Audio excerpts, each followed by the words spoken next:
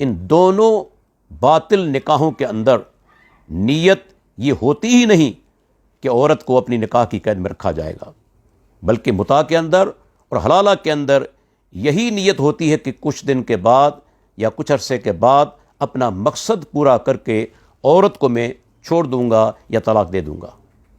اللہ کے نبی کا فرمان ہے، آپ نے ایک مرتبہ صحابہ سے پوچھا کیا تمہیں میں بتاؤں کہ کرائے کے سانڈ کے بارے میں، کون ہے جو کرائے کا سانڈ ہے؟ صحابہ نے فرمایا اللہ کے نبی جی ہاں بالکل۔ تو آپ نے فرمایا ہو والمحلل، حلالہ کرنے والا کرائے کا سانڈ ہے۔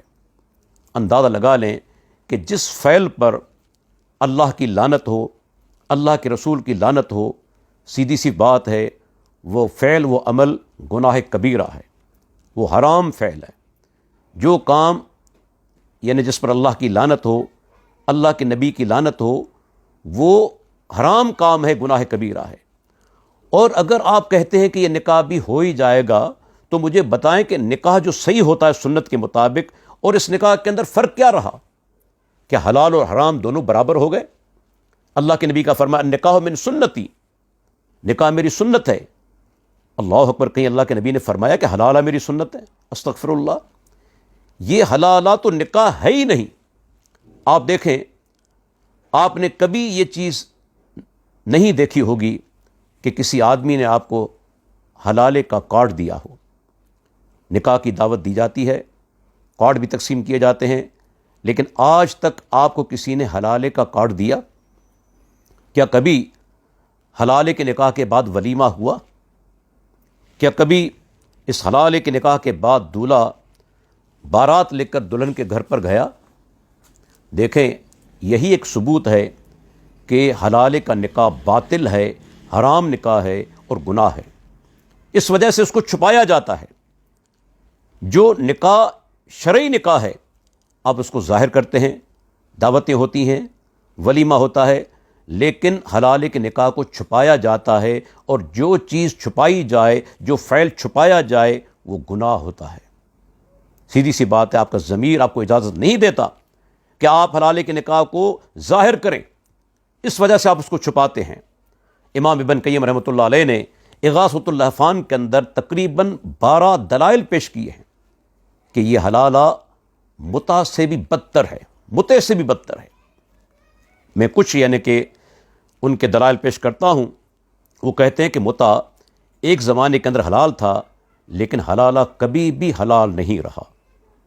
دوسرا نقطہ، جب متع حلال تھا تو بعض صحابہ نے یہ متع کیا، لیکن کوئی ثبوت نہیں کہ کبھی کسی صحابی نے حلالہ کیا ہو۔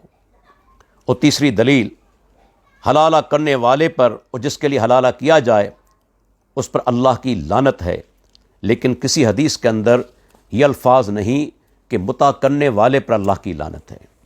تو اس سے اندازہ ہوا کہ یہ متع جو ہے اس سے بھی حلالہ بڑھ کر ہے، اس سے بدتر ہے۔ امام صاحب نے تقریباً اس سلسلے میں 12 دلائل پیش کیے ہیں۔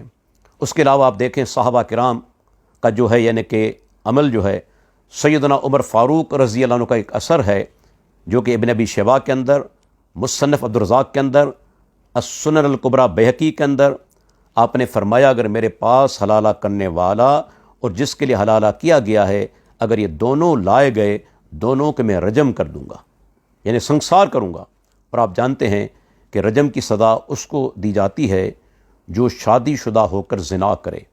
گویا عمر بن خطاب رضی اللہ عنہ نے اس کو زنا شمار کیا۔ اس اثر کو امام ابن قیم نے اغاثۃ اللہفان کے اندر صحیح کہا ہے، اور امام ابن تیمیہ نے مجموع الفتاویٰ کے اندر اس کو ثابت کہا ہے۔ اس کے علاوہ دیکھیں سیدنا عمر عبداللہ بن عمر رضی اللہ عنہ کا ایک اثر آتا ہے جو کہ امام حاکم لائے ہیں المستدرک کے اندر، اور امام بہقی لائے ہیں سنن کبریٰ بہقی کے اندر، کہ ان کے پاس ایک آدمی چل کر آیا اور اس نے کہا کہ ایک آدمی نے اپنی بیوی کو 3 طلاقیں دیں۔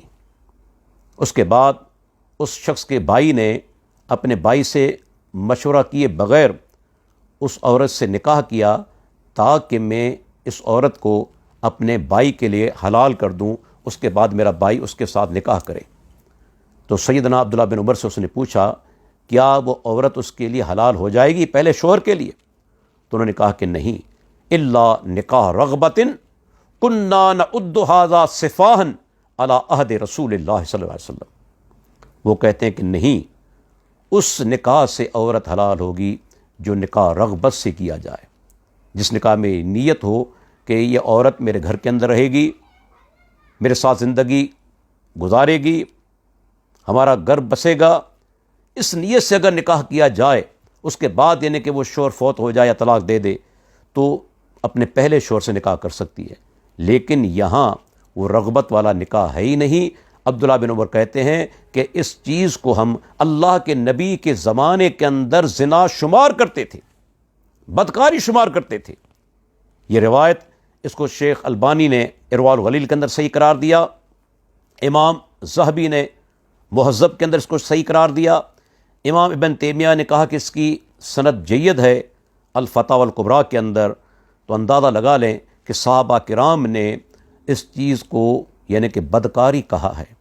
لیکن آج بھی آپ حیران ہوں گے کہ حنفی حضرات یہ فتویٰ دے رہے ہیں کہ حلالہ جائز ہے۔ میرے سامنے مفتی یوسف لدھیانوی صاحب کے جو ہیں یعنی فتاویٰ، آپ کے مسائل اور ان کا حل، 5ویں جلد 233 نمبر صفحہ، وہ کہتے ہیں تاہم ملعون ہونے کے باوجود اگر دوسرا شوہر صحبت کے بعد طلاق دے دے تو عدت کے بعد عورت پہلے شوہر کے لیے حلال ہو جائے گی۔ انا للہ و انا الیہ راجعون، کہ یہ کام حرام تو ہے، ملعون بھی ہے، اور اگر نکاح ہو جائے وہ طلاق دے دے تو پہلے شوہر کے لیے حلال ہو جائے گی۔ اور آگے بڑھ کر دیکھیں مفتی تقی عثمانی صاحب کیا کہتے ہیں، جنہیں آج کے دور کے یعنی کہ دیوبندی حضرات شیخ الاسلام کہتے ہیں۔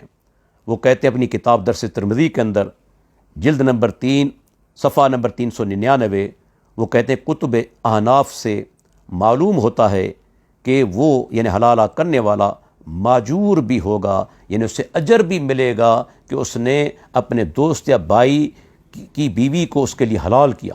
نعوذ باللہ، اندازہ لگا لیں، اجر بھی ملے گا۔ وہ کام جس پر اللہ کی لعنت ہے، اللہ کے رسول کی لعنت ہے۔ دیکھیں انسان کو تقلید کہاں تک لے جاتی ہے، کس حد تک وہ گر جاتا ہے۔ اب میں آتا ہوں مولوی منظور مینگل صاحب کی دلیل کی طرف۔ وہ کہتے ہیں کہ بھائی یہاں جو الفاظ ہیں المحلل، کہ وہ حلال کرنے والا ہے، اس سے معلوم ہوا کہ کام تو بے غیرتی کا ہے، ملعون بھی ہے، ذلت اور خواری بھی ہے، لیکن وہ عورت جو ہے اپنے پہلے شوہر کے لیے حلال ہو جائے گی۔ اب سوال یہاں یہی پیدا ہوتا ہے کہ المحلل کے معنی کیا ہیں؟ میں یہاں حوالہ دوں گا ابن اسیر کی کتاب جو ہے ان کی مشہور النہایہ کا، شیخ الاسلام ابن تیمیہ کی کتاب الفتاوی الکبریٰ کا، امام بغوی کی کتاب شرح السنہ کا، ابن قدامہ کی کتاب المغنی کا۔ وہ سب کہتے ہیں کہ یہاں المحلل کے معنی یہ نہیں کہ وہ عورت حلال ہو جائے گی، بلکہ اس آدمی نے ارادہ کیا ہے، اس کا ارادہ ہے کہ میں اس عورت کو حلال کر دوں۔ اس کے معنی یہ نہیں کہ شرعی طور پر وہ عورت حلال ہو جائے گی، بلکہ اس کا ارادہ ہے کہ میں اس عورت کو پہلے شوہر کے لیے حلال کرنے جا رہا ہوں۔ تو یہ اس کا ارادہ ثابت نہیں۔ جب یہ نکاحی ثابت نہیں، جس پر اللہ کی لعنت ہے، ملعون کام ہے، تو عورت کس طرح حلال ہوگی؟ یعنی یہاں ذکر ہے اس آدمی کے ارادے کا، اس کے معنی یہ نہیں کہ وہ عورت حلال ہو جائے گی۔ اور دیکھیں امام ابن قیم تو یہاں تک کہتے ہیں کہ اس کے معنی یہ ہیں لِأَنَّهُ أَحَلَّ مَا حَرَّمَ اللَّهُ، یا المحلل کے معنی یہ ہیں کہ جس چیز کو اللہ نے حرام قرار دے دیا ہے اس کو یہ آدمی حلال کرنے جا رہا ہے اپنی طرف سے۔ اور مولانا عبد الرحمن مبارک پوری رحمۃ اللہ علیہ فرماتے ہیں تحفۃ الاحوذی کے اندر علی حسب ظنہ، اس کے ظن کے مطابق، یعنی اس آدمی کا یہ اس کی سوچ ہے، اس کا یہ گمان ہے کہ میں اس عورت کو حلال کرنے جا رہا ہوں، اس کا یہ گمان ہے، اس کی سوچ ہے۔ عورت حلال نہیں ہوتی، لیکن علی حسب ظنہ، کہ اس کے سوچ کے مطابق، گمان کے مطابق کہ میں اس عورت کو حلال کرنے جا رہا ہوں، یا محلل کے الفاظ آئے ہیں، اس کے معنی یہ نہیں ہے کہ وہ عورت حلال ہو گئی۔ دیکھیں جس طرح قرآن کریم کے اندر آتا ہے کہ مشرکین کیا کرتے تھے کہ جو مہینے حرمت والے، ان کے اندر وہ ایک چالاکی کرتے تھے، آگے پیچھے کر دیتے تھے۔ اللہ تعالیٰ نے فرمایا سورہ توبہ کے اندر فَيُحِلُّوا مَا حَرَّمَ اللَّهُ، پھر وہ حلال کرتے ہیں جس کو اللہ نے حرام کیا۔ یہاں انہوں نے اللہ کی حرام کردہ چیز کو حلال کرنے کی کوشش کی، یہ نہیں کہ وہ کام حلال ہو گیا۔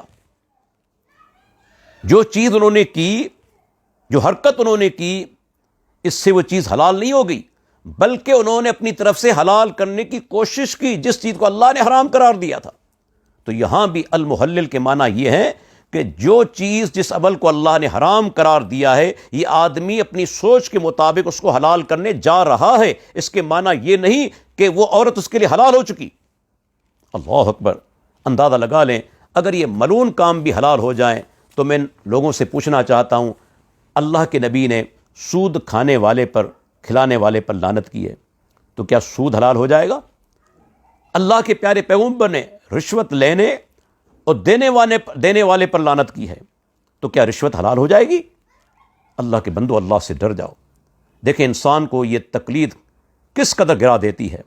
اسی وجہ سے امام ابن قیم نے فرمایا کہ جو مقلد ہوتا ہے، ان المقلد لا یطلق علیہ اسم عالم، کہ مقلد پر عالم کے نام کا، لفظ کا اطلاق نہیں ہوگا، چاہے اس کے پاس بڑی بڑی ڈگریاں کیوں نہ ہوں، لیکن وہ جاہل ہی رہتا ہے۔